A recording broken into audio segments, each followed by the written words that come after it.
Hi, I'm Rabbi Debra Newman Kamin, President of the Rabbinical Assembly, and I serve Congregation Am Yisrael in suburban Chicago.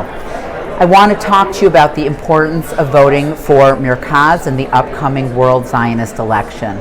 The simplest way to really describe what is happening is that every 5 years the Jewish people hold an election, and the results of that election can ensure much needed funds for our movement, particularly in Israel.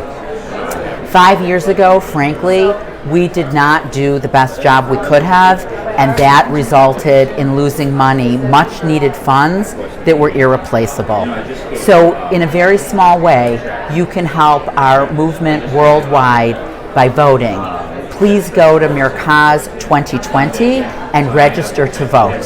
Voting will open on January 21st. This is just a small, crucial way that we can come together to help Masorti conservative Judaism worldwide.